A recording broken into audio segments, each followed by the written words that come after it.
Are we back? Yeah, we back. Question mark. Yeah, Oh, let me just double check yeah, everything we good. back, we back, we back. Yeah, good. Okay. Anyway, Well, anyway, yeah, technical issues. no, not We technical might have issues. to. We have an incident, yeah. But anyway, so what we were talking about. So the structure basically, if you play everything good, you get rewarded and get into multiple events, and you game in. So it's that's basically it, yeah. So yeah, it is talk point in a nutshell. But we'll try to make do with what we have. We will definitely try to improve it for next time. But regarding going back to the format, yeah, it's when we go from the bottom, it's basically it starts from the matchmaking level because that's where you start to earn your first global points because global The points do thing matter. is, it's not that linear because you can literally like either you can in theory you could qualify to like an all-star event or TMCL promo relegation playing with without playing a single regional even. So you're basically the way how it will work. You sign up for a stage, and then you can basically earn World Tour points during that stage. So it is possible. So let's say you skip out on regional, some regional here and there, but most efficiency is if you play everything. You play a bit MM, regionals, and everything like that, and then you basically earn everything that's they're possible to offer, and that should be rewarded then as well. Of course, if you play good, you get the most points, and that's how it works. So. Well, Um, yeah, it is. It sounds simple on the surface, but of course it depends very much. Of course, for the minor regions, it can be maybe a bit more simpler to accumulate the global points, of course, because they have their own yeah, separate regions. 100%. EU for sure is probably gonna be the most competitive, and those points are gonna be extremely crucial. So performing consistently well on regionals and carrying the points over and doing well in matchmaking, you have to put in definitely a lot of time for the format for EU. For the minor regions, you have a bit more. Well, you could say a bit more of relief or a bit more of space there to work with, but of course you cannot just slow down and just take it comfortably. Of course, you have to be constantly playing and you have to be constantly evolving, especially since the maps are not going to be changing for a while. So throughout the stage one, people are going to get consistently better and more consistent overall. So your own progression is very much tied to your own performance as always, but more so than ever. So there isn't like previously where you had a map after every step or everything. You have a map pool, campaign, and that will be for the stage one, and that is something that you have to be willing to participate. And especially when you only have 3 regionals for 3 regional open tournaments for each region, you have to make those count. And especially when you have a fierce competition in EU, you have to go for it, and you have to In be Europe, training. definitely matchmaking is gonna be one of the main players, 100%. Hmm. Like regionals is gonna be the one that kind of equalize it, or someone who gets basically someone who does way better in tournament play gonna be elevated. But like the matchmaking will give that base safety net for Europe. But for like, I would feel like for like the smaller regions, definitely the regionals then will play a bigger impact because mainly like they're at the moment a bit behind skill wise, so they won't get the big points from matchmaking at the moment. I want to be proven wrong, honestly, but the way how it's looking like at the moment, uh, yeah, at the moment seems like that the big points will probably go to Europe currently for at least during stage one. We'll see how things evolve with stage two. But yeah, the regionals are definitely gonna be the main thing for NCSA, MEA, APAC at least. At least the way how it's looking like before everything is starting off per se. Yeah, and important part is also with matchmaking, it also determines your seeding for participating in the regional tournaments as well. So doing well in matchmaking also gives you a good advantage in the tournaments as well in regards to seeding. So there is actually an intertwining line between the two. So it isn't like matchmaking gives you one set of points, regionals gives you one set of points. No, it's matchmaking does correlate to the regional as well. And so doing, of course, matchmaking gives the most amount of points if you're first. But if, of course, if you win 3 regionals, you can get 21 points instead of 20. But winning 3 regionals, especially in EU, is going to be a very rough assignment to begin with. So I feel like like you said, like the matchmaking priority cannot be underplayed. You want to be good, you want to be high, you want to have that high average between the two of you in the duo, which gives you better seeding and gives you more points Well, in basically, your own matchmaking matters system. a lot, so that's what he's trying to say. Yeah. You're starting to repeat Yeah, yourself. well, yeah, but of course, well, matchmaking matters, but there is a reason why it matters. It's just Yeah. not that it gives points, but there's definitely the reason more. There's more expansion to the matchmaking side.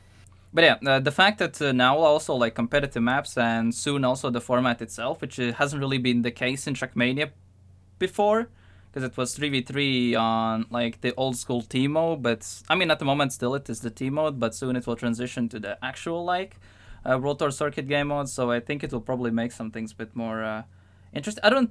I think the still like the sole purpose of like the round play will still stay the same. So like I don't think there will be massive deviation from the game mode change per se.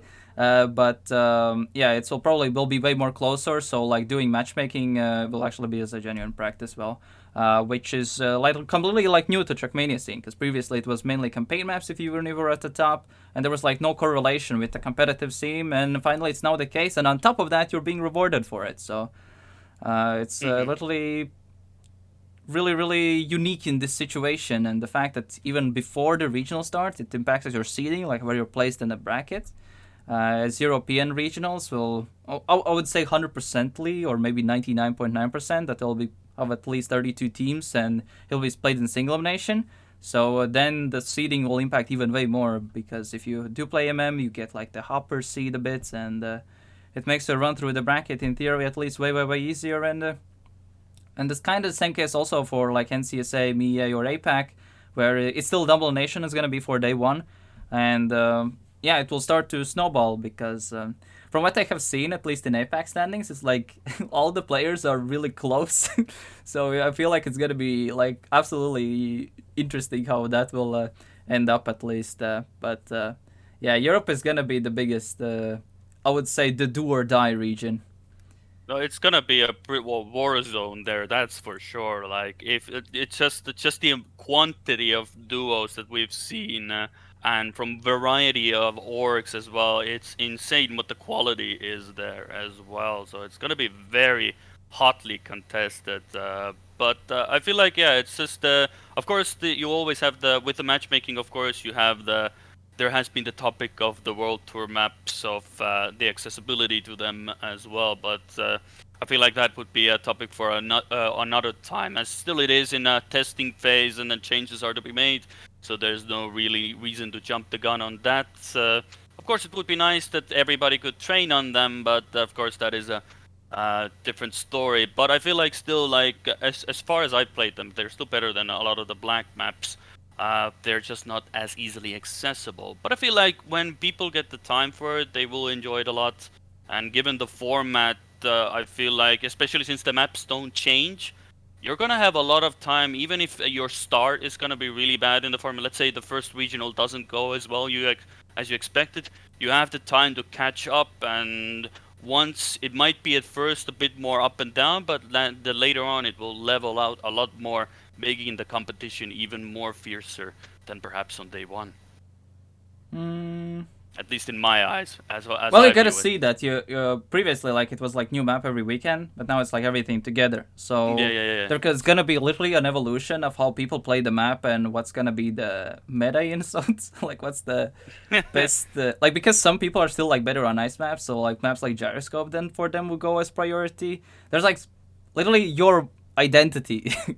Back and Well, forth, some people have a bit of like better understanding or have like this natural sense of how backwards. Of course you can practice it, but like if you had yeah. prior experience, it's a bit better than there. Like some transitions for some players are a bit better. So like the pick and ban is gonna play an interesting role. And what's even crazy that currently, even before regionals, well, most people don't even know who's gonna be playing with who, because it's such a wide open.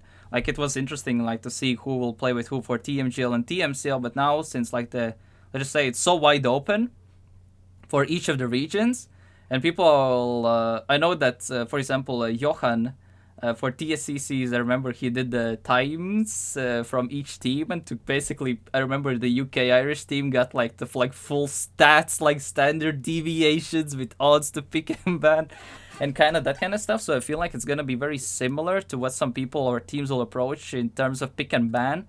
for this as well, because for Europe, it's just you have one life, and you gotta be very smart with the picks, do the research properly.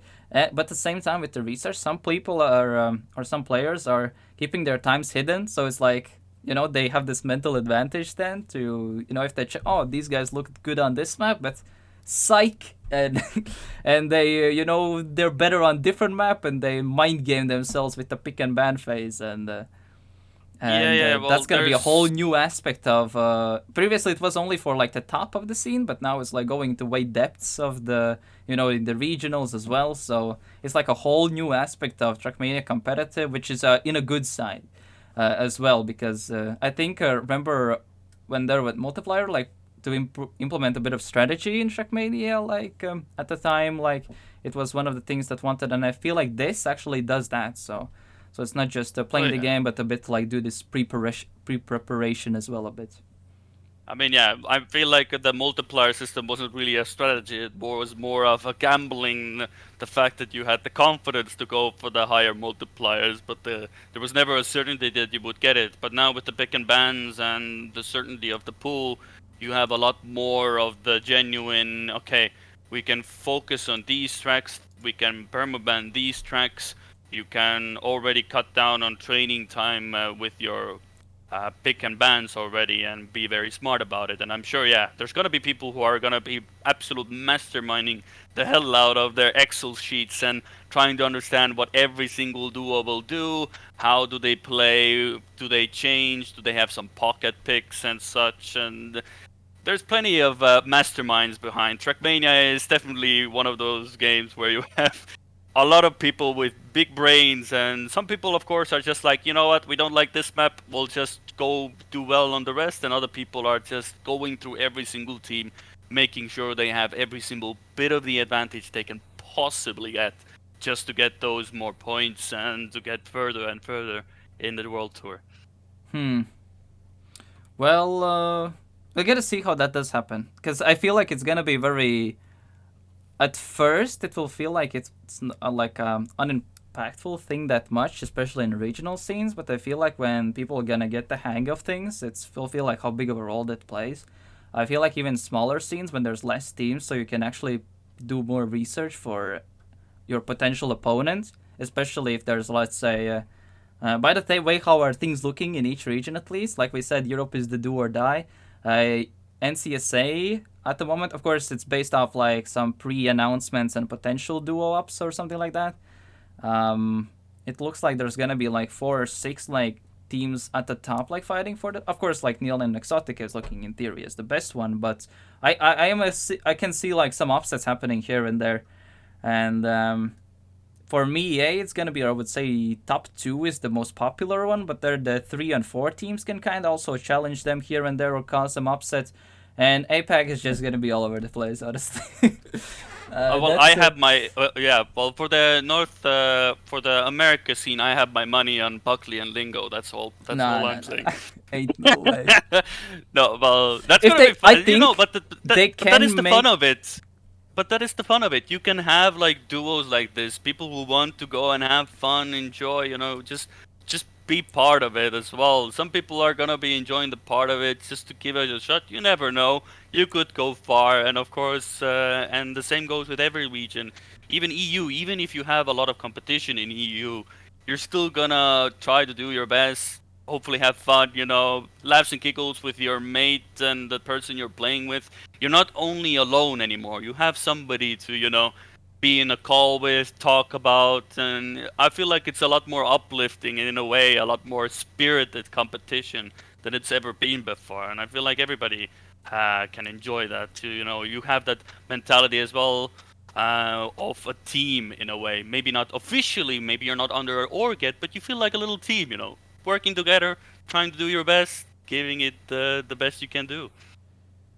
Yeah, we'll see how that happens. But yeah, the But Buckley Buckley Lingo for the Lingo win. or that duo.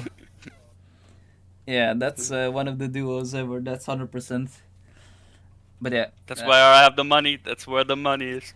Just saying, watch out. But at least in regards, I feel like that. I feel like the format in itself, I will become more clear as the tournament becomes, and there's a lot more in the future. But I feel like it's something that is not necessarily to talk right about now. I feel like the most important part is that people get acquainted with it. The also try to watch along as much as possible. Maybe get a few favorites as well for them, and I feel like once it becomes more obvious, I feel like the system will also come along and the format and everything. And most of the time, people enjoy just watching good Trackmania, and that's something that I really hope, and I'm really looking forward to the weekend as well. And oh, I just can't. It's so exciting, man. It's Honestly, I can't so wait. exciting. Exactly, exactly. Quite a bit. Yeah, I can't wait for this honestly because like this is like everyone's memeing about the 2023 or X year is the year, but I feel like this is like the year. Well, we'll have to see. Like the setup or the groundwork is very optimistic. Let's just say like that. It's a lot of things to look forward to positively, which at least in the past it was just massive troll despair in most of the times. But now it's and actually, there's so many things to look forward to, so many potential opportunities, and there's like this exciting unknown that could happen at any moment. Some Yeah. kind of random orgs could pick up something. Some kind of crazy upsets could happen from regional scenes of TMCL, TMGL. Anything crazy could happen there. There could be, I don't know, could be a buyout from something, some kind of partner league, or the TMCL as well. There could be crazy things happening all over the place, and I think it's a Hmm. very good groundwork. Of course, gotta see what happens in practice because there hasn't been a single official match just played just yet. I mean, if Hmm. we don't count the showdown, it's like Yeah, unofficial match, but that's actually results for the thing. But it was a yeah, good, at least a good bit of taste, at least of what we can expect. But of at least the course, game mode, it yeah. it it can be thrown out the window, at least in regards to what we can expect for the upcoming matches. But we will get that into that later on as well. But that also brings in a good point. At least the craziness of it as well is I feel like but the people who had like before, like we had the discussion of how people maybe who haven't played matchmaking, who haven't even thought about going pro, in that sense, with the world tour, it opens up a window for a lot of people to give a shot at it. I feel like, especially in this first year where you have a lot of unknowns, you can make shine brighter than ever before, and the competition in main regions, of course, is tough. EU, of course, but the smaller regions, I feel like, if you want to become a pro, this is probably the best chance or the best opportunity you can possibly have, at least in Trackmania esports, in my Maybe eyes. not in pro range yet, but in But semi-pro semi-pro for definitely. yeah, Yeah. yeah. Semi-pro is definitely the case where you can go for, and if orgs get interest in it as I well, mean, there's and you already, have the yeah, but yeah, that's the 3 hour talk we had. Yeah. The chatting already. But yeah, there's a lot of orgs. I can already assume a lot of yeah, orgs are they're looking for it. scouting quite a bit. So especially in Mm-hmm. regional scene, they see that it's looking pretty good in the same excitement as well as we have, and I feel like I really hope that some of the regional scene players like actually understand that World Tour is not just a tournament on World Tour maps basically. Like it's a thing that can bring opportunities, even get some contract on the side and here and there, and I think that's Yeah, something that the community hasn't really clicked. Let's just say I feel like that, but yeah, that's definitely one of the things that can happen because there's I feel it's gonna be quite funny if there's like I'm 100% sure there's gonna be scouts watching the regionals 100%. well, if you want to get into Trackmania esports, it's a must basically, especially when like when the orgs are looking for teams and the transfer window becomes an opportunity. I mean, you can just be on top of a duo already, and we've seen already on Twitter as well. There's a lot of orgs, maybe not as known just yet, but I feel like some are just picking up duos already to have a representative or already have a spot or sort of like a you could say like a sort of a place that some already people can view your org or set your eyes upon you, and with bigger orgs maybe taking a bit of a There are some step decent back. orgs Yeah, yeah. already looking at some of the regions also as well. Yeah, but then you have the case of they are looking, keeping an eye on as soon as they see, like, okay, that's the duo we want, let's get them. And then you have a fight for some duos as well, hopefully, and that could be something interesting to look forward to as well. And that's what I said. You have the opportunity more so than ever to be a part of something a lot bigger than previously, because a lot of with the previous Trackmania, Grand League, Challenger, and OGL, it was it was very linear and there wasn't really any like really any path. You either had to be like just the best of the best could really be in that, but now you have opportunities for pretty much a lot of the semi pros to work their way through, be in the shine light as well. Of course, like we said, the All Star and the World Championships being probably the one of the biggest goals, and maybe some people, if they do really well, you never know. Maybe Challenger League teams could be eyeing up some better duos. You never know. Maybe somebody's not performing as well. So there's a little bit of poking there, poking here, and a lot of eyes everywhere. I feel like that's even for, whether it be spectator, whether you be a scout, or whether you be just a regular Andy, just looking at things. Okay, actually, one thing that we haven't touched upon is the All Star event, because that's like the new whole thing with Trackmania's ecosystem.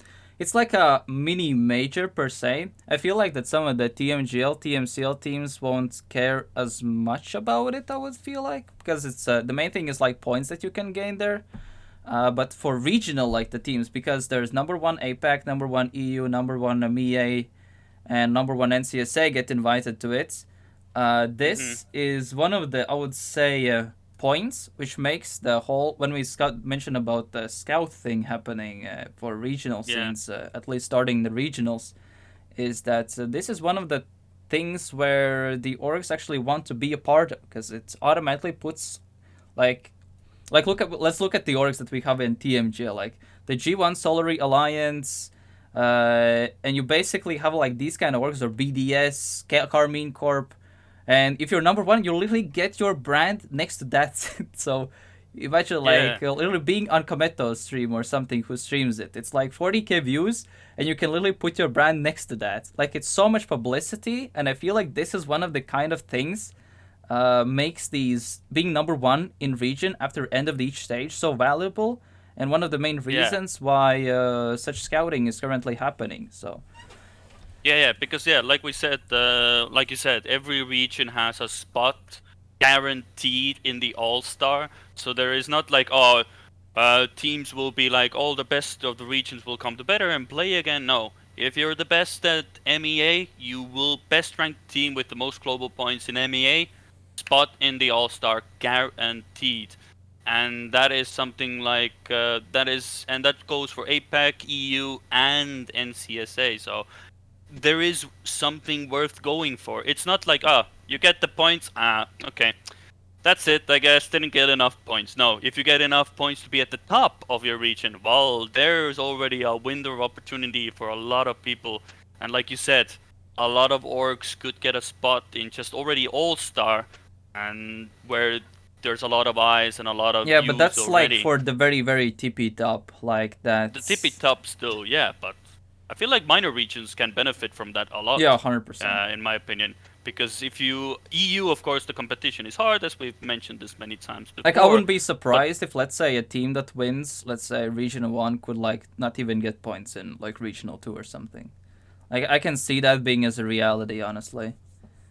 Like let's say a round of 32 getting eliminated, or because oh yeah, well you still you still get like that. Even the 50 seconds of fame sometimes can be do wonders, and that could be motivation for future players, future orgs, and willing to invest even more than before.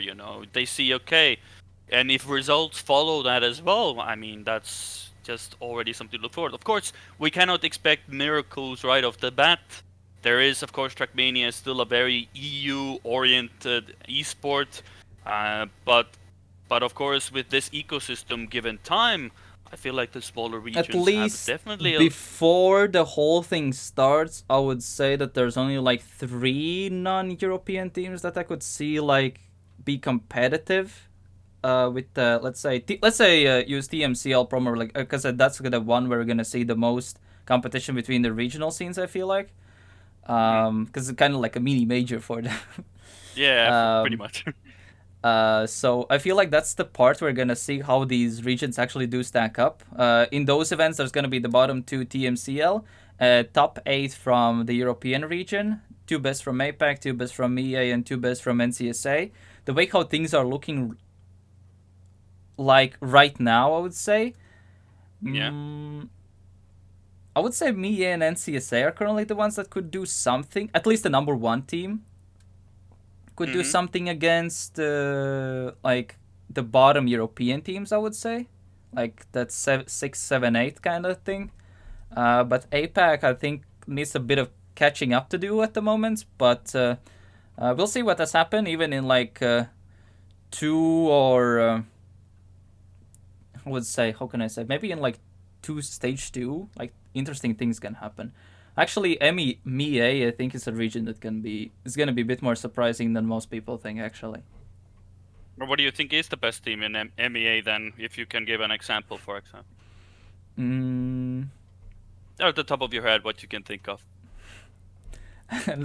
I mean, the top 2 at the moment, like this is before registrations, before a single official Yeah, match. yeah. It looks like that Huso Ignite and Chemko Chip.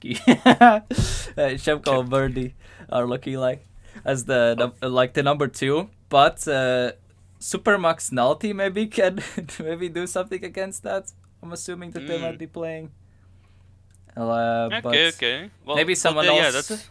like from Morocco Mm, scene, because Morocco was looking actually when there was the Middle East and Africa tournament championship.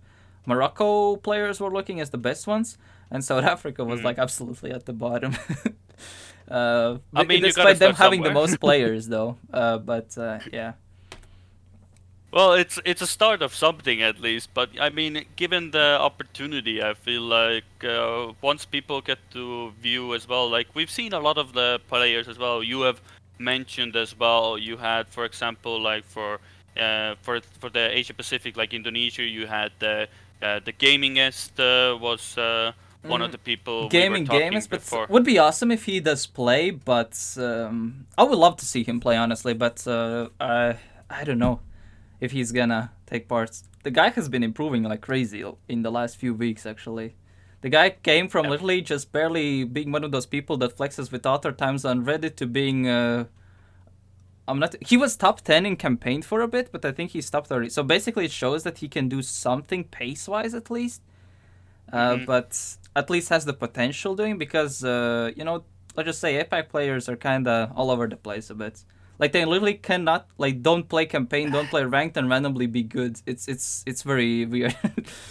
uh, I mean, as long as they can perform on the world tour maps, that's the most important part. Of course, it would help them to do matchmaking, but if none of them do matchmaking in APEC, then it doesn't really matter. Then it's yeah, all I about the think maps, only right? Gaming Gamers was the first gold or something like that happened today. So Ah, see, there's already a bit of a light at the end of the tunnel. But I feel like that's where you have to start off. Yes, some regions are more behind than others, but I feel like given the world tour, it's only gonna increase even more. I feel like because then you can see that okay, I have an opportunity here.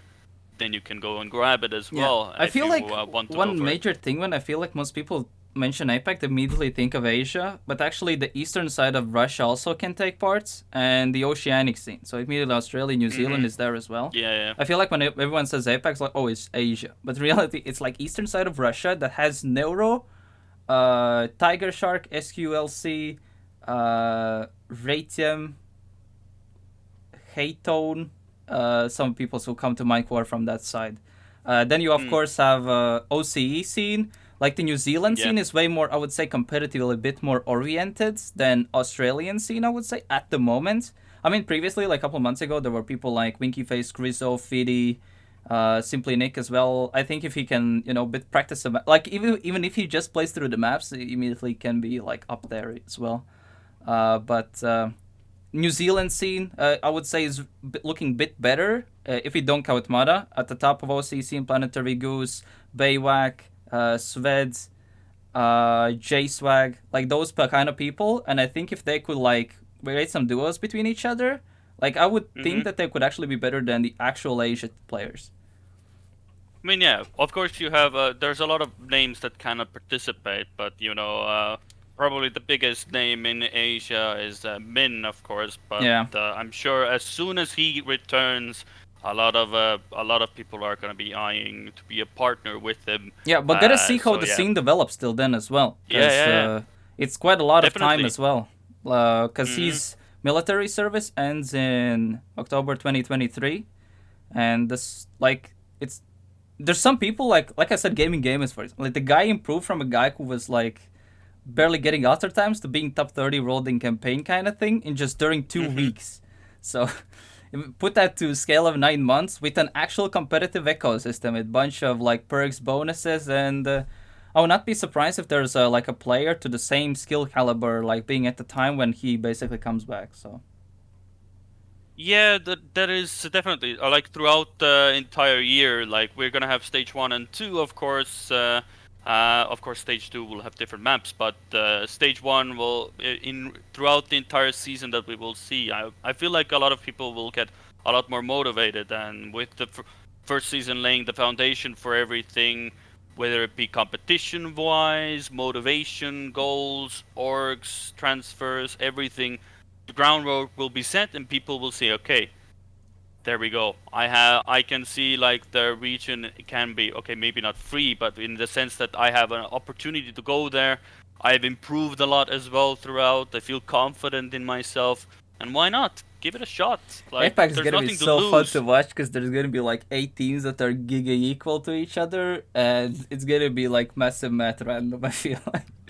I And, feel like with the minor regions, there's a lot of the well, not maybe not a lot of this like closeness. Of course, you have some standout players, but with the smaller regions, I feel like they're more compact, and even with the fewer teams, they can probably offer a lot of competition still, which will be a lot of fun to still watch. yeah, Maybe not as many teams, but still worth the entertainment, given the current format and everything. yeah. So we touched upon MIA, we touched upon APAC, but one region is NCSA, and the region that has been the most misspelled so far I have seen. I have heard people calling it just NA, I heard NACS, I heard NCSACE or something like that. I heard people just calling it NA by South American players. So, uh, I mean, it's basically just Americas. yeah, yeah. Just call So it. But yeah, it's yeah. easy. It's just the easiest way to put it is The official Americas. North. abbreviation is NCSA, so that's the official. Yeah, So yeah, that's the North official. Central Yeah, South America. So yeah. that's what that means. So, but yeah, most people probably are looking at the USA Canada side of things. So probably the most notable the one, but everyone like thinks of it that this region is like Neil and Exotica, who got picked up by Damascus, and we bit Hmm. touched about it as well. But there's some interesting players who like moved to France and now they live in Canada. So Zetins, Tankrom, I think is the most notable name who has this like moving to there. He didn't move to for the tournament, but he moved due to studies, and now he's like Yeah, settling yeah, in a yeah, bit yeah. more. But I feel like since everyone's focusing at the top of the Americas, there's actually quite decent players and announced duos on Trackmania news from the Central and South America side of things. And if we look at actually individual, at least public map results, Manox from Brazil is looking as the strongest one. We through the FastPoint side of things, we did a solo clash. Yeah. Charles from Colombia was the one who he was the only non-European player who won a qualifier, like the fastest time during the entire tournament, basically. Everything Mm. else was always just European players, and he's the only non-European player who managed to be the fastest during the tournament in that day. And there's some interesting duos that are popping up. I would say at the moment the most interesting one is looking like Charles Nuts. I would say that who could be top 4, maybe squeeze in top 2 here and there. There are some solid North American side of duos as well. Team 300 I know that is putting out Yandro and Nova. I saw that North and Random I believe was playing. But Evo got Don't Care and yeah, CDDC and yeah, CDDC as well. So they have Evo even have an NA lineup specific. They have they have of course their own main EU. Then they have their secondary EU, and then they have an NA as well. Something I feel like also a lot of orgs could be looking into having like multiple region orgs.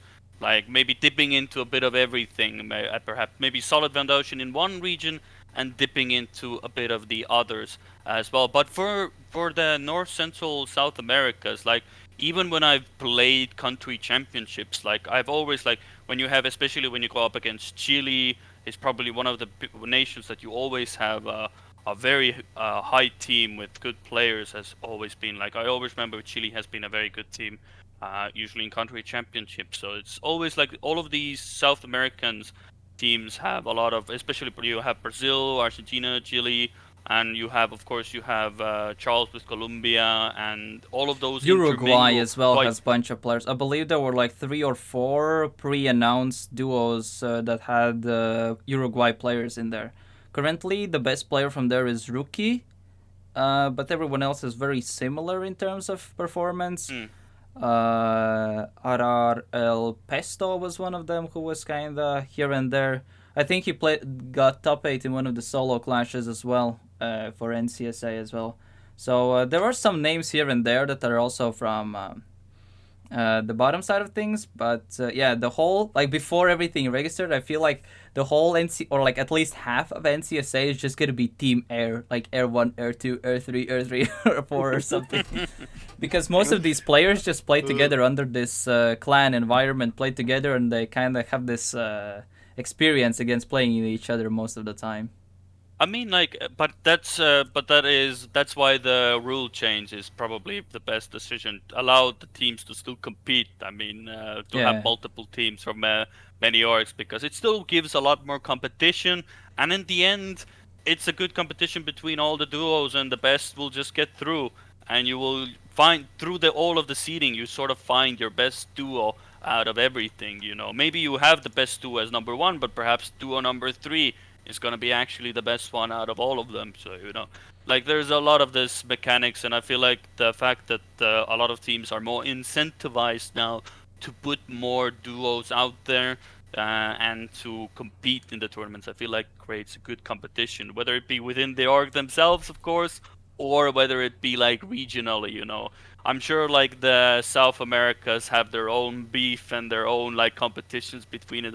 Same goes for NA as well, and between the two, I've like in other esports, it's always the case of like North America versus South America. I wouldn't really say it's that much rivalry. It's more like North America versus Europe kind of thing. But well, North America, well, NA is free for EU. That's always been the case. But I feel like that. Okay, maybe not as much, but it's a meme, of course. NA still has a lot to progress, but I feel like it's still maybe it still fits into a bit of a minor region. Okay, maybe a medium region or like a semi major region how would you still for actually rank up Trackmania. the regions currently? If it like before any official matches now, in your opinion? Well, Like EU is definitely top. Like that's just a given. Like okay, so for there's example, let's there do are. like this. That imagine the TMCL promo relegation tournament. So Europe sends 8 teams. Like where do you see Mhm. in theory like top 2 NCSA, top 2 MEA, and top 2 APAC placing in this kind of event? I feel like given the opportunity, it depends on the duos, of course, who get through. But I feel like with the relegation promotion system, I feel like every region has an opportunity to get at least one team through that, like switch out an EU team, because still the top of every region can compete with EU. Like you've said as well, like in the solo clashes, the times have worked. Of course, there is still the EU majority, but if you have like half EU, half the rest of the regions, I feel like the top of each region can still give a headache to the lower parts of EU in that relegation. I So really I feel like like that. I was watching Birdie, and I like that he mentioned that when he will play against either TMGL, TMCL, or European teams, he will try to eh, make it as annoying as possible for them to win. So because Well, that's there's the point. and I Like, this is like a really awesome mentality to have, honestly. I mean, yeah, but that's the way you have to do it. If you cannot, you have to make it so. Hopefully, of course, your teammates don't fall through the map. Of course, given there was a recent highlight on Birdie's stream about it, one of the blocks was absolutely disappeared. So hopefully, your teammates don't fall off like that. But I mean, like, I feel like every region, the top that they have, can compete with the EU top. Whether they will be able to beat them, it's a different story. But I feel like they definitely EU shouldn't be like, okay, NCSA, APAC, and MEA will have the best coming through, but they are not going to be as good as them. I think that's a wrong mentality to go in. If those teams are the best from those regions, there's a reason why they are the best. Even if their competition is with lesser teams, they're still at the top and more incentivized to kick EU's ass, I feel like, if anything.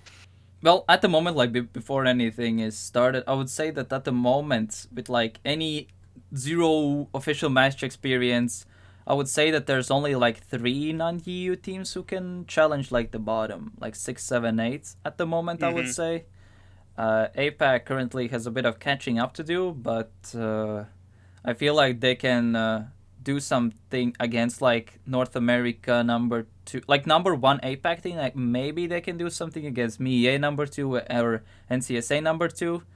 But against European teams, unless the European team's having a really bad day, it's I personally at the moment I want to be proven wrong, but I currently don't see that exactly because I haven't really. The big thing about APAC is I haven't really seen any really good duos from there. Like NCSA has Neil and Exotica, like pretty two solid players. Well, Exotica MEA, having previous experience with yeah, of course, and Grand Neil's League as well, not too shabby at the game. Let's just say like that. MEA as well, putting Birdie and Chemko both are also quite pacey and can play rounds as well if needed. Um, hmm and APAC is I don't know. Like there's no Winky Face, there's no Min, there's no Seb, there's no Gaming Boy. It's a bit. At the moment, the best duo currently is looking like is Kuda Jinkra and Spark. Kuda especially probably will be really good on gyroscope, I assume. I mean, on day one he was like had like a day 1 or 2 world record, but since then he hasn't touched the map, at least in terms of public leaderboards. But they have been practicing or preparing a bit here and there, so you'll have to see what they can do. Yeah, well, it is like in my eyes, it's also like I even held like world record on the slippy slides, but that doesn't say much of anything. Like it's already been beaten twice over, so by every single EU and the either in matchmaking or in anything. But I feel like it's a good time. I feel like a good point. Of course, it's like. Of course, with the recent memes, you can say like APEC has like needs a bit of time to cook. It needs to simmer a bit. Not all of the bigger names are available for the Apex scene as of now, but given the times, perhaps season 2 is where we see Or the maybe in shine. stage 2 something pops up as well. Or maybe some Even of as the early as stage that, yeah. 1 teams also get way better, and because some of the players are like the only notable name from APAC at the moment is like Gaming Gamist.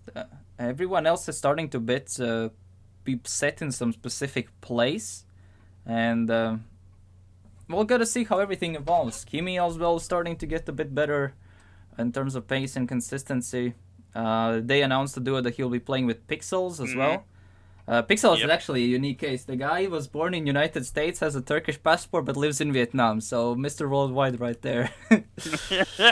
I mean, at least he has a bit of hand in everything. I mean, if APEC doesn't work out, well, next step is then maybe NCSA, perhaps. I mean, and if Turkish in regards maybe go to MEA as well. I mean, he has a dip in everything. If if it doesn't work out, I mean. But yeah, I Pixels don't know also has how been improving since he was playing a lot with the Turkish guys as well during TSCC and some other events here and there. I believe during last campaign he got like top 2 or top 5 in some campaign maps, so pace wise at least. He has that hunter's mentality, so he can like know how to push a map a bit. Because if you at least can be in the top 10 range, so that means you have some idea on how to go for the pace kind of thing. So if you're basically like me, who's always stuck at top 100, but can do that top 100 consistently, like I'm pretty bad at pace, but I can kind of be at least decent up there. But if you can push that, then I feel like if you, even like, who was it, the Swedish player, Eddie Elite, like the guy was hunting 01, but since he like developed this like really good hunting capability, like it's really well transferred even to maps that has more mechanics surprisingly in them. So this is one of the things, like if you can be like a bit up there, even on basic things like campaign maps, like it really improves your hunting senses per se, and it immediately improves your peak pace. So Yeah, the thing is, like at least for the first stages, I feel like especially it's the case. The consistency probably will outweigh the current pace, but with as time goes, I feel like the people with the most pace will outshine the consistent players because they will get then consistent at being fast. And but if you're just consistent but not as fast enough, then you're gonna be a bit behind. I feel like so. Yeah, definitely a mentality to look into. But I feel like at least in the first few days, or at least the first play days, consistency will outshine it at first. And I feel like that is probably the especially in hardest. smaller scenes, I would say. Yeah, yeah, but it's probably European the hardest teams are hardest trait to looking actually. really Yeah. good. I played in MM, and there were some teams that were like triple stacking in MM, and were doing already like 0.3, 0.4 from a record, relatively regu. So Mhm. they're looking quite prepared.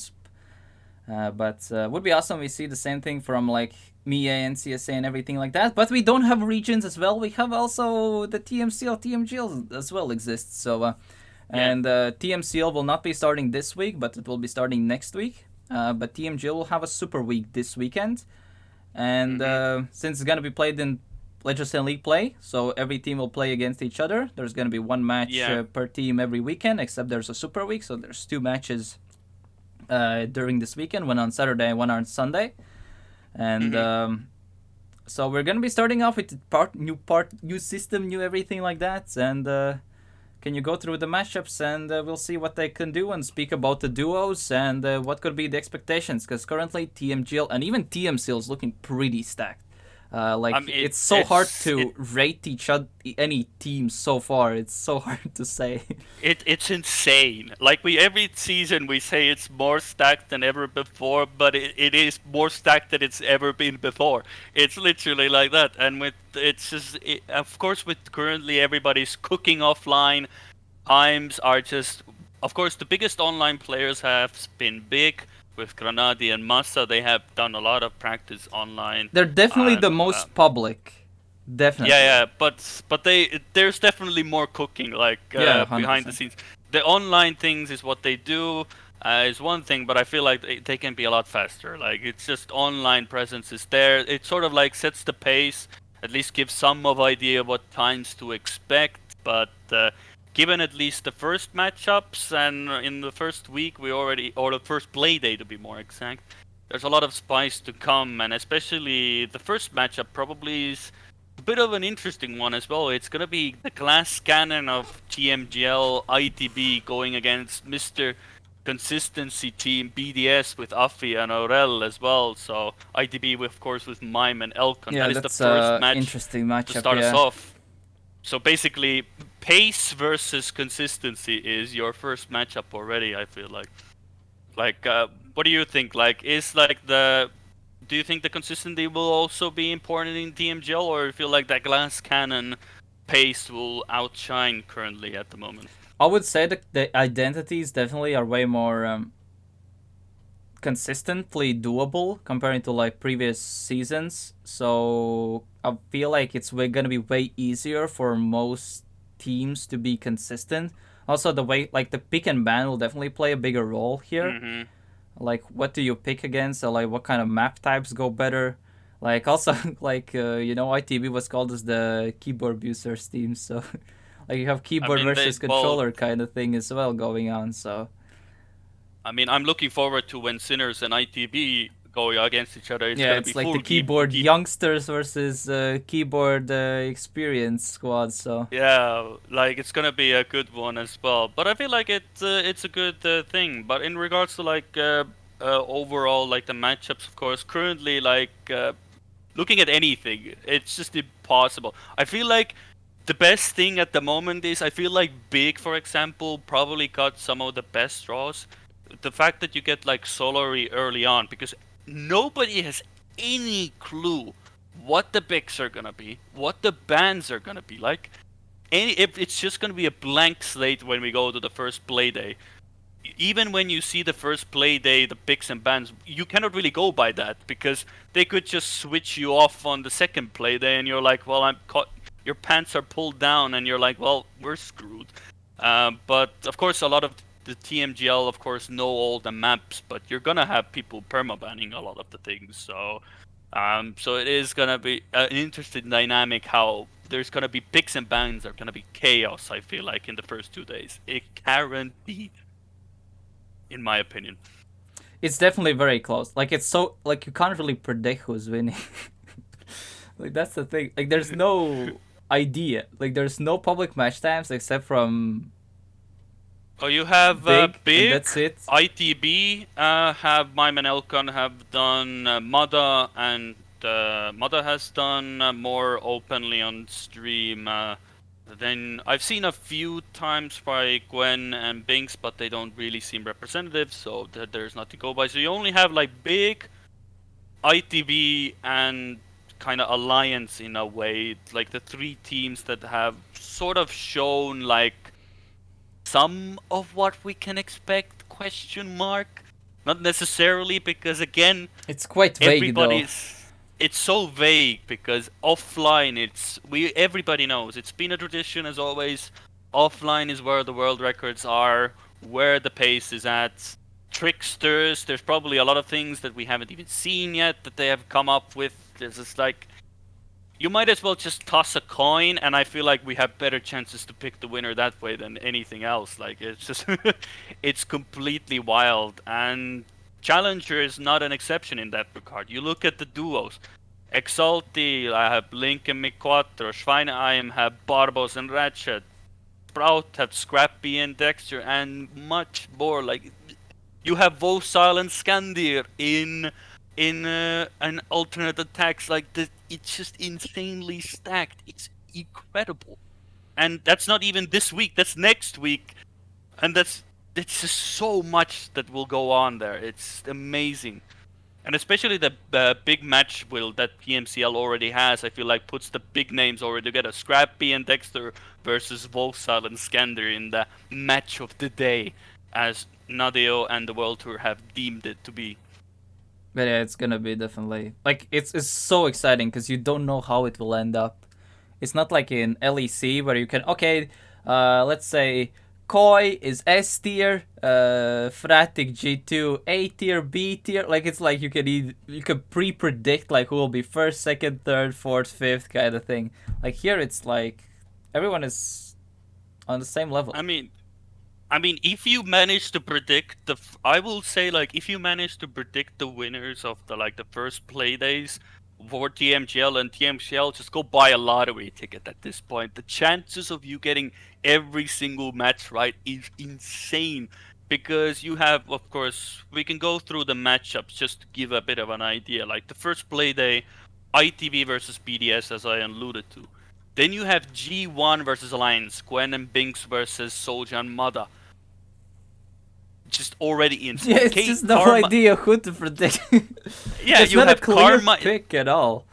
Yeah, then after that you have Carmine Corp versus Sinners, which is Brennan Otak versus Cup and Tween. Of course, you can make a bit of an argument of what will Tween's performance will be, because he has been up and down the circuit throughout, but I feel like he can make a redemption for himself, but he has to make it count. I feel like this is the perfect opportunity for him. Of course, the first play day, the biggest matchup of them all, you have Solary, Carl Jr. and Pac versus Big, Massa and Granadi. Of course, you can put a lot of emphasis on the names that are facing against each other, you know. Of course, people were chatting already that Solary was washed, Showdown was a complete waste for them. They're gonna Nah, be that's nowhere, just but Redditing. I don't know. that is complete nonsense. Of course, that's something we can never foresee. Solary could just come up, absolutely ace Big, and just ace the league. Same could be said for Big. Same could be said for Carmine Corp. Same could be said for any team. I feel like whoever gets like the 2-0 start, or from the week from the two play days has such an upper hand for the rest of the season. I feel like you have the momentum, you know you're better, and I feel like that confidence, especially in TMGL, can carry over really well. Only thing that the World Tour Showdown showed about Solary is that Pac is not that good at campaign maps. Pretty much. Like the showdown was He just for hasn't the played the format campaign, anyway. yeah. Yeah, That's yeah, what yeah. Like it showed it that. doesn't mean anything. Like I remember there was even on stream where they were like, oh, can we? I think there was like 18 was picked by ITB, and Solari. I think Carl Jr. wrote in in-game chat, oh, can Yeah, I we was forfeit there that map? literally. Yeah, yeah. That can we forfeit, please? Like that map already? Can we just He was move also on? asking what is 21 or something like that as well. Yeah, yeah, like it was just a fun event, Yeah, Of of course, course. some took it more serious than others, but I mean, you just throw it out of the window. You have world tour maps now. Anything's possible, and it's just looking so good. And even Yeah. play they do is even more exciting, even more interesting lineups. You have, of course, the biggest beef of them all: Alliance versus ITB as your first match on Sunday. I feel Yeah. like there's a bit of a storyline already there. Memes aside, on Twitter, in game and everything, they met in the showdown final. You have a bit of that you want to get a bit of revenge, even if it didn't matter as much.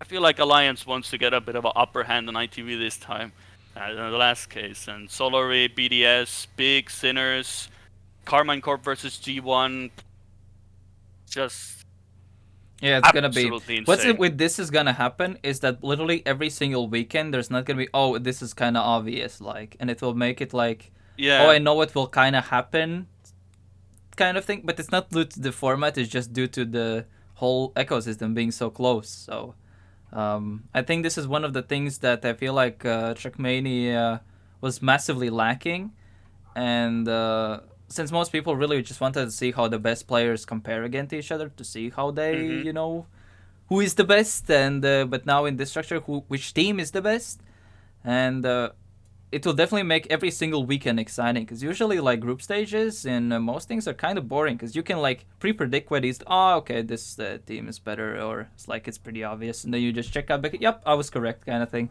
But here it's just like like it's you will never know. I it's mean, it's literally like you could not know. Like I that's what I feel like keeps you some, and then that's why I love that now in Challenger more so. A lot of people previously saw we had like the first like biggest season when we had teams. So of course it was Mime and Otak that were dominating.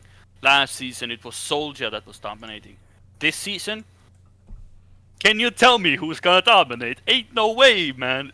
There's just so many big names there. It's just impossible to say like, yeah, that team is gonna dominate for sure. Of course, Barbos and Ratchet, I feel like is the team that a lot of people are looking at in a way that could be a very good toss-up because they've shown a lot of good times on the World Tour maps as well, and they seem, especially with their experience and their capabilities, they seem to be one of the teams I feel like to definitely look out for as well. But from the known names in the Challenger League, anybody's fair game. honestly, It's the same Challenger way. League is like still stacked, but it's a bit more like you can see a bit of like tiering within the duos. I would say like there's definitely some duos that are a bit more stacked than others, so you can kind of have some expectations in some of the matches. Like you kind of pre-predict who could be on it just based off like their, let's just say, default skill value per se, or what have those Yeah, players proven in the past. Like you keep clearly like would have like I mean Miquestro has been really stepping up actually, at least in the bigger events. But of course there hasn't been a like a tournament where Miquestro has played in at least 2 or 3 months. Come to think of it, so we gotta see how that actually correlates to what's gonna be played soon. So yeah, yeah, definitely exciting stuff. One thing to mention is that the challenger teams don't get as many points as or nowhere near as close as the Grand League teams. So in theory, for like things like the World Championship at the end, there could be some regional teams potentially overtaking some of the challenger teams for the global standings, and yeah. some events are definitely That going is to be for sure. looking very, very interesting with that. Because matchmaking, since it's 20 points, it's like being fourth, I believe, in TMCL. Yeah, Like, it's 24. You will get 24 global points if you end up fourth in Challenger League. So okay, I yeah. feel like Challenger League teams are, or at least when you are more, if you see that you're starting to become more towards the bottom end of Challenger League, or at least you feel like you just have that narrative already looking on the horizon. I feel like you're more incentivized to go for regionals and Or matchmaking even then. TMGL, like especially I feel like when the World Tour it's gonna like start to end off, like in like stage 2 regional 3, I would not be surprised to see some TMGL team like playing for some desperate points in the regionals. And you know, since that's gonna be the hungry part, I feel like that European regionals there's gonna be the biggest depth. Like you could have like a player who like I don't know plays a second, and then doesn't get even top 32 in the next one, and then gets like top Hmm. 8, and then you have like this very close points. And I feel like some TMGL teams then could run into some very decent European team, and some crazy upset could happen. And you know, some interesting things get to happen with this, because this was a thing that we wasn't even existed in the previous system. Like this is a Yeah, thing yeah. that's I would say it makes also very exciting, because also one case is that in like other esports games that they have if they have a franchised or partnered system, you never really see like these open circuit type teams against them. And since like Hmm. the Rotor is like this hybrid of having an actual partner system, open closed league, and then you have these open circuit style events like together in this one package, like you have this excitement of like partner franchise system. I mean, it's not really franchise, but let's call it partner. With TMGL, closed circuit system with TMCL, and then like all over the place with open circuit style with Europe, and it can mash up. Like, how do the partner teams then team up with these things? Of course, the skill difference is gonna be obvious because most people still see like TMGL as kind of the Yeah, Div One. yeah, It's not really Div One. It's like a bit to the side per se. So it's like Div 1, then TMCL is a bit to the side. It's not really Div 2, but it's yeah, like, yeah, yeah, yeah. it's just the application of points is a bit different. And kind of the Yeah. same case with regionals then as well. Well, I do believe, but the thing is, for regionals, it matters more for EU region because I feel like there's not a single org has a case to be made that they can be a part of APAC and CSA. At least when I think of TMGL teams and TMCL teams, I think they're all EU region. I feel like if I remember Yeah. So correctly, even they if can. like So Soldier and yeah, Mada, for yeah, example, want to play in regionals, they will have to play in Europe. Also, the same yeah, yeah. case So is that with PAC and Carl Jr. They count as a yeah, European yeah, team. yeah.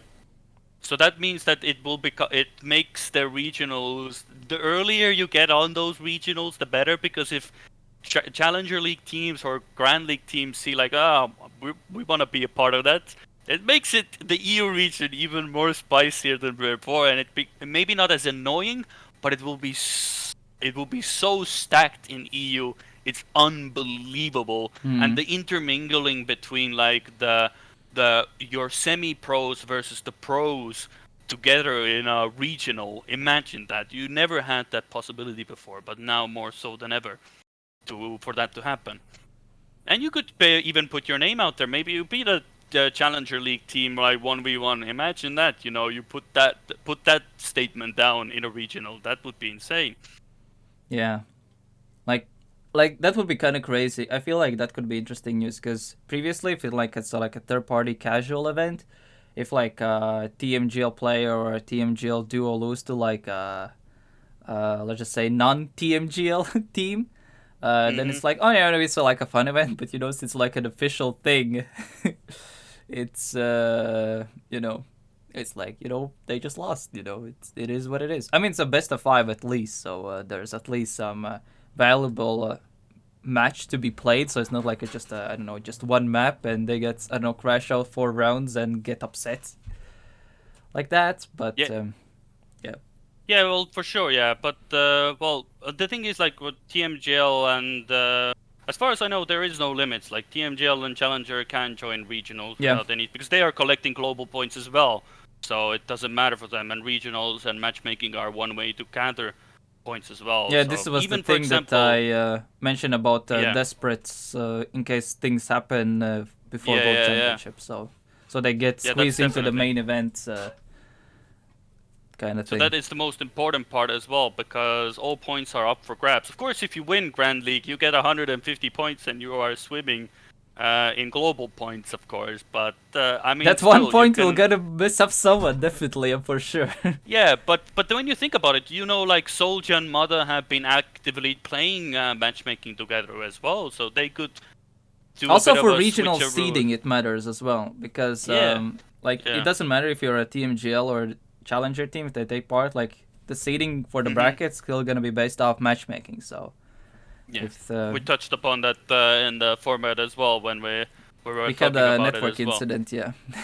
Yeah, I don't know if that got through to on that at that point, but yeah, matchmaking does matter at least for the seeding for the regionals. So definitely go out and play. So don't slack on that. Matchmaking is equally as important as the regionals themselves, point wise and seeding wise.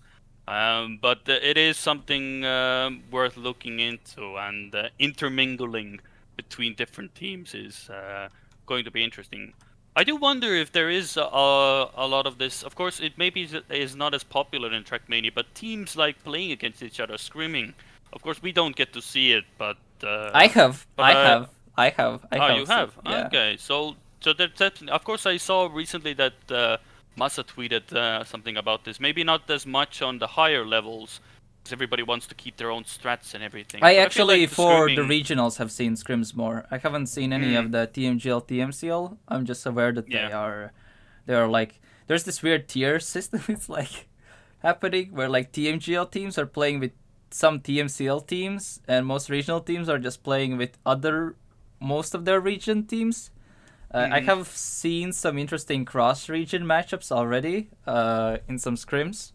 There were very Hmm. interesting results, but scrims are scrims. It's not an official match, but the results have been very, very interesting. Let's just say it like that. Okay, this is one of the things that makes me just more excited for this whole thing, honestly, Yeah, because yeah, but that's the good part as well.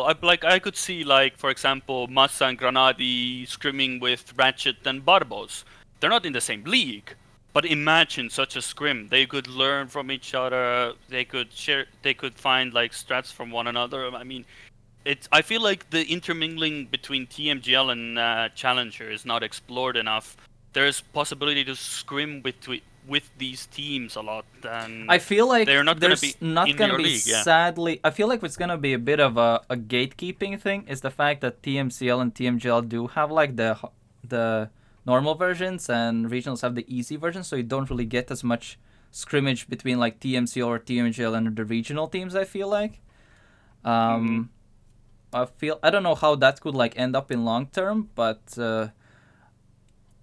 well, we'll gotta But I feel see. like But But I feel like it's a worthwhile thing to explore, especially maybe not, of course, maybe not within TMGL themselves. Maybe they do want to keep their strats to be a bit more hidden. But in that sense, like between like Challenger and Grand League, I feel like there's a lot of untapped potential that could even allow for the teams to be more consistent with their practice, see where their pace is at, get a bit of a better idea of the overall circuit and get a bit of a comparison, because I feel like a lot of the teams in Challenger and Grand League have no idea where everybody is at the moment, which has been a theme, of course, for every season. But I feel like that can be sort of mitigated and maybe gives a bit confidence or urges you to be more motivated to practice, knowing that maybe you're not as pacey as you felt like before. And but I feel like realizing that on a match day is kinda not the most motivating thing to do. Imagine you get into a match and you get absolutely destroyed when you felt like you were really fast. Doesn't really fill you with confidence, but I feel like the teams know that already coming into the play days anyway. yeah, but that's a bit a look at the whole thing. But we have already something starting this weekend. So we have the MEA first region already happening this weekend, Yeah. and the NCSA first regional is this weekend, and the TMGL Super Week. So there's gonna be a lot of content to watch from official side of things. MEA first play day was gonna be on Friday already, so it's Hmm. since COTD is the main metric for international datelines, or the way easier to explain time zones to everyone. So let's just say it like this: the first MEA regional will start 1 hour before the main COTD. Okay. Hmm. Then NCSA will be basically on Saturday. It will be starting Yeah. at basically in half an hour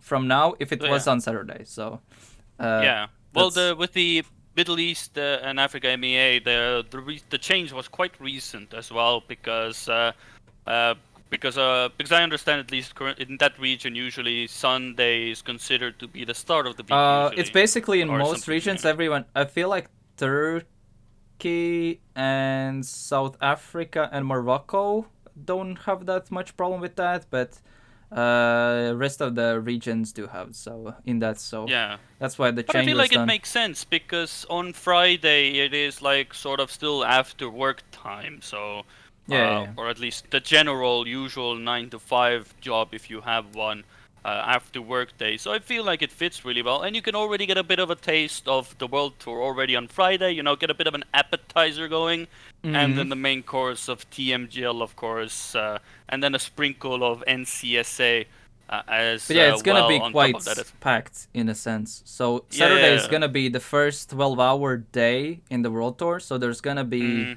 I mean, my time it's gonna be at 2 midday. So like 2 hours after the second COTD rerun has ended, because I Yeah. use COTD as the best time zone metric. I mean, But everybody knows that. yeah, it's like the best to relate without, as soon as you try to say, oh, it's gonna be starting at 14 EET. Like you say someone to that from, I don't know, like west side of US, then they can't relate to the, what time is it? If I say it's 2 hours after the second end of the second rerun, then okay, they can kind of relate to that then. Uh, Yeah. but yeah, this gonna basically go, it's gonna be the first events of the World Tour. It's gonna be MIE on Friday, then MIE day 2 immediately afterwards. So we'll have this MIE after MIE, and then there's gonna be the TMGL afterwards, Mhm. and then there's NCSA day 1. Then we have Mhm. Sunday, where Yep. it's gonna be TMGL again, the Super And Week day then. 2, and NCSA day 2 afterwards, and that's Mhm. gonna be Yeah. the Yeah. first week. So Yeah. uh, Uh, so yeah, all of the play days, at least as far as I understand, all as far as I looked at the scheduling, it's always gonna be that you're gonna have play day 1, play day 2 followed the next day. So it's always gonna be like you will have 2 days for each region to have competitions. Of course, TMGL and Challenger League will deviate from that. Of course, TMGL will have the Super Week now, as Challenger will have the Super Week at the end of the stage. So a bit of a difference, but yeah, of and course all TMGL and regionals will be yeah, broadcasted as well. So there's yeah, gonna yeah, yeah. be like an stream. Well, yeah. Well, so far nothing has been officially announced yet. All we know is that, of course, currently Wait till the announcements. I will ma- just say like that. yeah, well, the main cast the main cast is, of course, you will have virtual Janik casting That's the for TMGL, TMGL. of Yeah. course. So yeah, so that has been announced. The rest is still to come, but of course, Friday is still a few days away. But sooner is better. But of course, we will have to wait and see. Of course, first of all, registrations are going to be the most important. Post champ relatively soon, as at least on Discords and everything, that relatively soon to I be think at open. latest it most likely will be tomorrow morning. I feel like. Yeah, we'll have to wait and see. Hopefully sooner rather than later, Yeah, of but course. I'm sure everybody's already expecting the registrations and then get it done with, so they can be ready for the weekend to come. Something just to get it off their shoulders. You've registered, done, boom, weekend. That's what we are expecting then. Yeah. Okay. Let's do a bit of a roundup, and then we will probably end off the first episode. So what we talked about: TMWT new formats. Good thing, new Mhm. base, new structure. The way how it works. There's 2 leagues: partner league, played in league play. It's basically gonna be Super Week this week, and then it's gonna be played on Sundays. Looking really really stacked. Mhm. TMCL, same thing, looking stacked, but not as stacked as TMGL, but still gonna be, it can go anywhere. It's gonna be Yeah, always yeah, played yeah. on Saturdays, and it's gonna have their own Super Week at the end. This weekend we have MIE, which is gonna be played on Friday, Saturday. Mhm. NCSA is gonna be Saturday, Sunday, and then next week we Yeah. will have Europe and APAC, and then we have Challenger and TMGL is gonna go its normal routine, and every regional is basically in every 3 weeks, and we're done with stage 1. So, and plus you can earn points with matchmaking. So that's basically what will happen. So yeah. Yeah. Of course, I feel like one thing we can also do is just to spice it up, and just to throw in a bit of oil in the fire. We can go through all of the TMGL matches and do our predictions for them as well, just for the heck of it. Maybe we are the oracles. Just to see. Maybe we'll get everything right. Maybe we'll get everything wrong. Don't base anything what we will say about those predictions at all. I feel like it's worth going over them just for the fun of it. Predict. Let's see what we can come up with. Put analysis into absolutely nothing. Maybe we'll get something right. I feel like that would be a good choice to go. I feel like SRK. Do you want to go for the predictions? Give me their matchup. I will tell you the best team. Okay. Well, also I'll quickly answer something on the Twitch X. The dates can be found in the rulebook.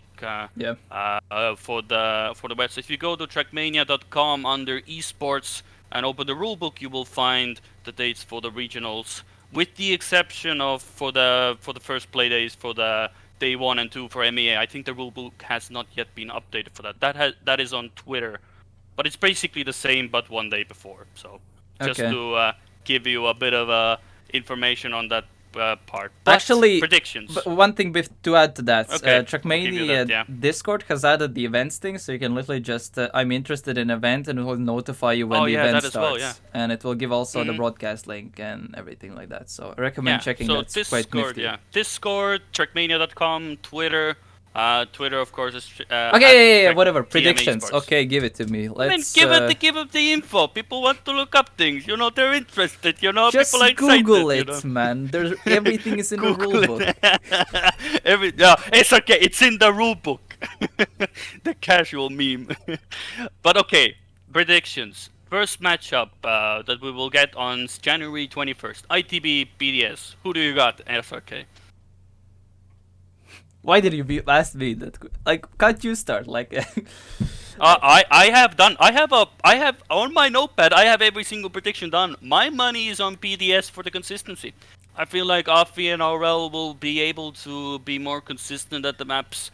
ITB will get a few good rounds in, but I feel like Elkan needs a bit more simmering before he can get into like the TMGL life, because he's a big jump for him.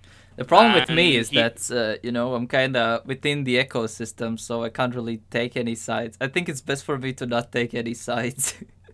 I mean, you just do predictions. You have nothing to base on. You don't know times. You don't know pace. You can still say I'm admining the event. But okay then. But if you would, I'll put it differently. How would I put it differently so you can still at least keep some. Do you have at least one team that you are at least interested in looking like a pairing? Let's just put it like that. Like you have interesting parts like Gwen and Binks, a very good duo. I will be surprised if Solary does not win. I will just leave it as that. Or if they don't play stuff 4, I think that's way better. Like if they're not at the top 50%. I think that's the only take from my end, I would say. If it does happen, I would be surprised, but at the same time, the field is actually quite close, so I don't know. But anyway, the matchup, okay. ITB and BDS. I got BDS going for the first one. But the next one is G1 and Alliance. Gwen and Binks versus Mada and Soja. Where maybe controversially, probably I'm not going to get well received on spam stream, I have G1 winning against Alliance. I also have G1. Because Gwen and Binks, I feel like the pace. First of all, I feel like, especially for Gwen, if he has put in the practice, of course, this is a long shot, of course, but he has proven to be very good at some of these very extraordinary maps, and especially on TMGL. Of course, he has had those weeks, and I don't know how much influence his studying and free time has had on his practice and such. That will be to see, but basically with G1 we don't know which Gwen we're getting. It's always the thing. I feel like in general, since TMGL is so close, I feel like a bunch of outside factors is gonna be one of the main impacts of the outcome of the match. Like, how are Yeah. they feeling? What would happen during the day? If they're in a good vibe or not? Like, I feel like this is gonna be the main low-key tiebreaker off of the player's default setting per se. Yeah, but then again, you can always fall back. Now you're not now in your like cube. You're not solo like mendling in your feelings. You can have like your own like duo partner. He can be like, okay, come on guys, come on dude, we can do this. Okay, one bad round, you got the focus, you have a good time on it. Come on, let's do it. The Get some motivation, aces in. keep the energy going. So there's pros and cons to it. Of course, if your teammate is doing badly, maybe you're not also getting that vibe anymore, feeling, oh god, maybe we are losing this now or something. But I feel like there's a much more to the motivation aspect and to uplift your teammate. You're maybe not having the good rounds, but I'm still carrying or giving the team a chance. If you do well now, dude, we got this. Like the mentality is there, I feel like. All right, next match. Carmine Corp versus Sinners. I have KC. Carmine Corp. Yeah. KC, Brennan, Otak, I have it. Especially since Carmine Corp has been cooking a lot and Tween has been hunting campaign maps recently. So I have Carmine Corp. Not to say, of course, Tween hasn't practiced, but unless proven otherwise, I feel like the Tween is if I had to pick like a weak link from Trackmania, which is already a far-fetched thing to do, it is Tween because he has very much struggled, and even when Challenger as well, he was struggling very hard. So it's very hard to put him anywhere. Where his mentality is, of course, he's motivated now to be in TMGL again, but where does it translate? And unless proven otherwise, I feel like Carmine Corp will be taking that first game against Sinners. Now, for the big boy match, Solary versus Big. And quite honestly, I have Big winning this. I'm not gonna lie, I feel like Carl Jr. and Pac are gonna lose the first game. I feel like it's gonna be the case where Granadi and Massa seem a lot more Of course, that's the online presence, but I feel like the mentality is there. They're gonna be in the Berlin office together as well, like right next to each other. I feel like, and that is a big deal for them as well. Of course, they have a lot of pressure on them as well because I feel like a lot of big names will be watching them. But I feel like Big will take that first win, especially with a lot of unknowns that Solary has still. But of course, you can never write out Pac and Carl. They're champions for region. Yeah. In theory, Solary should take it. Big has been very public, so it's kind of a bit obvious on what are the picks and bans per se against them. Like, you can like easily scout out, but I feel like Big can't really see what the Solary's best map are because, like I said, like Big are very open in their training. So Solary can then, if they do a bit of research, they can, based off public's times, I think they can easily just figure out, okay, we're way more efficient. Like, I think Solary can create a way more efficient map advantage for them. And then depends on how they're feeling in that day for actual performance. And you can I feel never like that's write gonna down sway the there. wheel abuse. You can never write I mean down that the as wheel well. abuse. I mean, in theory, like all sides currently point to Solary. I can see big upsets. I would say Solary just as the safe pick per se, because like Big has been open with their training, gives the immediately map pick and ban advantage to Solary side. Solary in theory has also a better duo, like way more accomplished duo, I would say. So they know how to win per se. But yeah, in but I theory, feel like that's the if there's advantage there. but I feel like if there's any point you have a chance against Solier, I feel like it's play day one. A lot of unknowns. Of course, Big has trained online, but it could be a fail safe as well. You sort of lay out the cards, but you keep your best at hand. You sort of show your hand, but not entirely. That's what I'm saying. And of course, you can never make like the mistake of underestimating Carl Jr. He has a habit of just pulling the rabbit out of the bag, and surprisingly, he is the best, and he's the best for a reason because of that. There's many aspects to his gameplay, but I feel like if any point, that's why I have Big right now, because of the unknowns. I'll stay with Solary. So you will stick with Solary, we'll see. And I feel like we can do Playday 2 as well. Yeah, I feel like it feeds quite... So Playday 2 starts off with the matchup I said before could be a spicy one. Alliance versus ITB, the showdown final matchup on Playday 2 already. Where I have Alliance winning. The revenge aspect. I'm going on the revenge narrative there. Alliance will take down ITB there. And I feel like ITB will start the first Playday 0-2 actually. That is at least to begin with. But I feel like they will catch up further in the season. But I feel like I have Alliance taking that first match. Well, I would But it say is. I kind of want to say ITB because I kind of don't want to rate Showdown, honestly, but I mean, since both Soldier and Mada were kind of prepared on campaign maps, and ITB boys were also, and of course, campaign maps aren't the the most stable competitive Yeah, base, but that's for sure. it gave a good like the fact that ITB on against opponents who knew how to play the maps properly went in such a dominant form as well. I kind of have to think that it would. This is like the only correlation that I can see happen with World Tour, and I would say actually ITB. I think it's gonna be a close game, Mm, especially if pick and ban goes very wisely. But it can yeah. be a really O- of competitive match. But I would say ITB in theory has the advantage here. Yeah, and the second play day will have the knowledge of the first play day of the pick and ban, so that's going to be an interesting aspect as well. But I feel like Alliance will take that first map, maybe because of course, I will support Alliance a lot more than a lot of teams. Of course, I followed Spam a lot, but currently with the World Tour, there's just so many teams to follow that I would Yeah. love to see do well. But the next matchup, again, interesting part: Solary versus BDS. So you have Carl Jr. versus APAC versus Afi and BDS Avel. takes the win. There we go. Yes, I have put on my sheet as well that BDS will win. I have predicted that Solary will start 2-0, like 0-2 in the first week, just because of the unknowns. Like I feel Because like I it's feel just like Afi, unpredictability. That's why. Afi and Arvel are like they always are a bit underrated in a sense. And since they're put together, Hmm. like I feel like every single time Pac or Carl will make a mistake, they will immediately make it up for that. So Afi as well has improved pace wise. Arvel as well is up there, but Arvel is definitely way more consistent.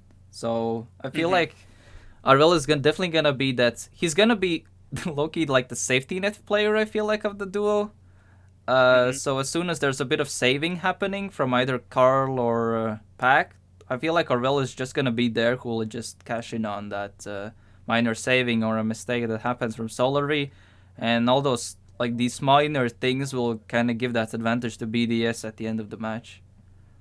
Yeah, I feel like the with the BDS you have one of the more underestimated consistent teams. Like I feel like they at the early stages they are gonna be the ones that are probably gonna be very annoying because they are gonna punish you for even the slightest mistakes because of the consistency that they are known for both. Um, that they have been known for throughout the TMGL circuit before and even now. So that's why I have PDS. Of course, like I said, all of what we are predicting, just a disclaimer already, all of what we are predicting is basically going off absolutely nothing. We are trying to make Nope. sense of zero information that we have, trying to sound smart, but probably gonna look like absolute idiots when the actual game Yeah, starts. there is But no way our predictions are yeah, correct. There's just no way.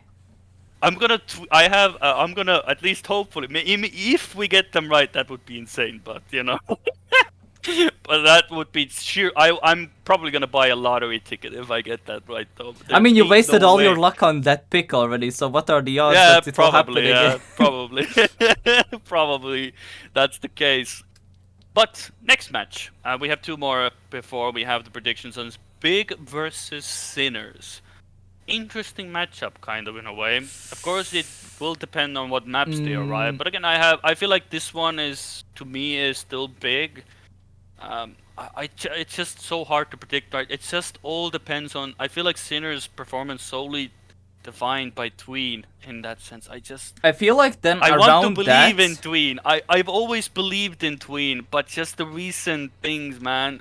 It's so if you hard actually to. remember, like the thing with the old system is that always Tween was the Yeah. one who was messing up on it. Like the Kappa and Tween were always in like even there it was like step format system. Like they were always the Yeah. good on the maps that were like previously played. Like they were always just messing up on Yeah. the new map. But since it's the same Hmm. map again, I feel like the more it will go, the more stronger and better they will. Basically, there'll be more marinated on the maps basically, Well, it and makes sense, but yeah, but that's why I have a little less faith in them at the start because just the fact that the unpredictability of nobody knows the picks and bans still, nobody knows what the trends are for now for certain teams. So that's why I have currently Big taking that match over Sinners. Reality could be proven wrong, but that is at least the most logic that I can come up with in the current stage, at least in regards to big winning that match. but yeah, I kind of will go But to Sinners honestly. okay, so a bit of a switch up there. But the final match, Le French Oui Oui Carmine Corp versus G1, Brandon Otak versus Gwen and Binks. What a matchup that is! That's a proper French 1v1. Yeah. That is gonna be insane. If we see what if we predicted what we predicted happens on day one, G1 and Carmine Corp are gonna be the most insane match. I feel like out of all of the eight, and if potentially could be because you have Brennan Otak. Otak being one of the more pacier rookies alongside with Mime when they were competing together in Challenger. Bren being just the cornerstone of Trackmania Esports, whether it be ZRT, any other event, or TMGL. And G1, of course, Gwen and Binks, young guns with massive amount of pace, already so much experience and so much to still go for. Like, oh, that's a match. But I have G1 taking it. Gwen and Binks, the young guns will prove to be doing the thing that they will be doing. I think I they're gonna start off feel with a like it banger. really depends on what how Gwen is feeling that day then. Yeah, it's The always thing with the Gwen Gwen is is always. that like every single time when he's like for the first time playing a map, like he has this Sinners effect a bit where they're always he's always good on maps that haven't been. I mean, he's always good at the maps that have been played already, because then he has got that experience bit on it. Um, because on tournament play right from the get go, like he doesn't perform instantly good. Like it takes like a couple of rounds here and there, a couple of a bit of that time there. So it's if it's day But he's two, good at picking maps up, though. We've seen that from previous yeah, of seasons as course, of well. course. When you look at the leaderboards usually and the top times, I who do still you do see think that usually up Gwen there? is the It's best Gwen. quick learner, but to go into a setting where you actually have a practice match, he needs a bit of the like settle in. Let's just say like that, and then he Okay. starts to pop in like in the mid or late stages of the tournament in that sense. But it's kind of hard to Okay, so say, honestly. Carmine Corp G1, who do you have then? It feels like you're more in the Carmine Corp territory there. If you I had think to I will then stay with Carmine Corp if you say like that, but I like it really depends on Gwen honestly.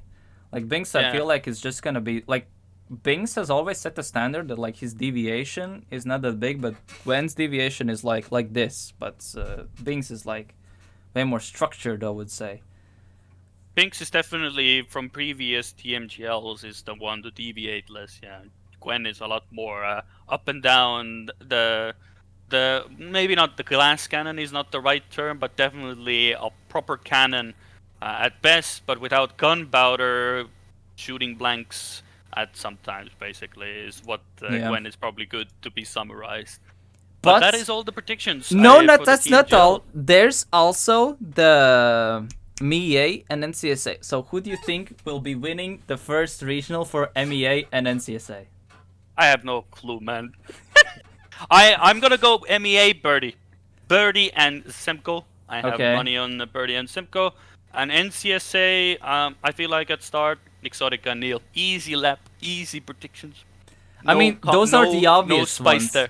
Those are Yeah, the I'm gonna go obvious with ones. obvious because I feel like they are gonna be obvious. I'm gonna Super go for obvious. the like 1%, 2% chance happening type of prediction. No, come on. NCSA is gonna be won by Charles and Nuts, Okay. and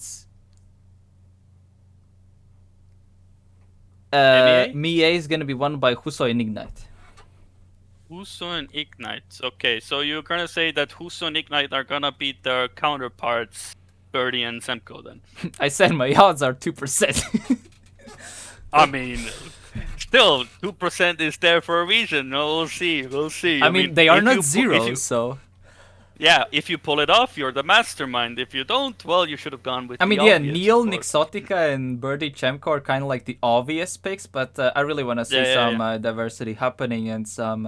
I want to see some people, because when you look at the regions, there's some, at least, especially for NCSA and MEA, there's like that duo that kind of sets the standard of what are the expectations, who are going to be the best. I want to see some other teams basically proving that and basically yoinking that number one slot in regionals or at least in the tournament play, yoinking that first place here and there, and showing that X region is not just one team. So I personally really want to Mm-hmm. see just diversity of players appearing, and so we just don't see one or two teams always at the top from the same region. So I really want to see Oh, many, for sure, and yeah. especially it's NCSA, since most people are really like just looking the North America part of it. So I kind of want to see that the South America or Central America part actually shows that they are definitely up there. Because Charles and Nuts, I would say, are currently looking as like top four. But I feel like that they definitely could appear in the final. Winning it, of course, is gonna be, like I said, 2%. But I want to see some crazy things happening, and like I said, there's a bunch of orgs now. One of the incentives of World Tour is that there's it's not just like a tournament on World Tour maps. Like there's actually orgs scouting, and if you do good, can get something on the side. Let's just say like that. Oh yeah, for sure, So for I feel sure. like if like such upsets do happen, I think it makes the scouting process for these people way more interesting, and I think it makes the whole depth and the of the competency way more appealing than also from third parties. So yeah, Oh, that's for why sure. for that. That's for for especially the minor regions for sure. If they want, I feel like the competitiveness is a very strong aspect of the scouting because if you can see that there are teams competing for the top, you have some options to choose from. You don't go for the first one. Maybe you let it simmer a bit. Maybe you will see some major upsets or some interesting duos come about that maybe we haven't even considered yet. Yeah.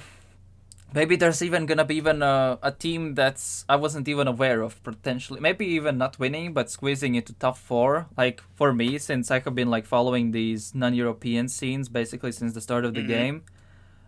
If I'm gonna see like a name or haven't heard of in like the pre-World Tour era, like being in top four Yeah. even, I would be very surprised because currently the scenes are kind of set in place, but I want to be surprised. It's like like I said in APAC, there's literally players who don't play campaign, don't play COTD, don't play matchmaking like the public stuff, and they just appear out of nowhere and like giga goods. So it's stuff like that can happen. Like there's people I don't know hunting some campaigns that no one's aware of and getting good like that as well. So you know. Yeah, more reason to mark your calendars and make sure you are gonna be there when that action is happening. I feel like more than ever before, there's gonna be a lot to follow. Yeah. All right. We're gonna slowly wrap up the first episode. We had a bit of hiccups here at the start, but at the mid and end, it's started to go pretty smooth. So yeah, as it says, episode 1. So there's gonna be an episode 2. It's gonna be happening at the same time. So at 21 EET, or for everyone to understand better, 1 hour after Sea of First Fate COTD. Is the live Yes. version, but I will upload this. This will be available on YouTube as well. And if you was hearing this on Spotify, that I managed to get Spotify work somehow. And there's gonna be another person or like a guest joining for episode 2 already. So definitely gonna make it take notes for next Monday at 21 EET, and we're gonna have another person joining us and talking about after the first play days, MIA NCSA first regional and first playdays of TMGL. See how that will go, and then we're gonna go to TM start of TMCL is gonna be topics for next weekend, and Yep. EU, aka do or die region, and APAC, aka Bath random region. That region is gonna be so all over the place. Like they're literally gonna be basically EU and APAC are the regions where a team could win, and in the next round they could not even make day 2 kind of thing. So. Yeah, so let's just say like that. BTL, but also that will be starting. That will be covered here as well. Touched upon a bit here and there, but yeah. But yeah, either way, that's gonna be it for us. We did introductions only once. We're never gonna do that again. So that's kind of the thing that we did here. So yeah. So either way, thank We you all will for. introduce the next guest at least. Yeah, of We'll course. do that But much. We'll yeah, keep but it not nice and now. polite. It's gonna be announced on FastPoint's Twitter, where you can give a follow. Also on FastPoint YouTube as well. So where the odds and VODs and clips will be uploaded there as well. So if you're probably listening that from there afterwards, if of the live recording. But yeah, either way, do you have any final words? And final words for me is like thank you everybody who joined. Like we said, a bit of a rough start. If you have any feedback or anything, of course, you're more than welcome to suggest it. Perhaps if you have any topics we can consider next time as well. Maybe when we announce a guest for the next one, maybe you have some ideas that we could talk about as well. Of course, relevant recaps from the previous playdays are gonna happen probably every time. But I feel like if you have any suggestions or anything, do leave them for us as well. We are trying to grow this, make it even better every time we do it. First episode, we already know what we can do better, what hopefully we can improve upon, and it has been a fun blast having you all here, and it's been a good time to just to chat about the topic of Trackmania that we are very passionate about. But yeah, That's my end off. either way, that's gonna be it for us, and it's gonna be it for episode 1. So thank you all for watching and listening, and I will see you all next week with a special guest here. So yeah, once again, bye bye.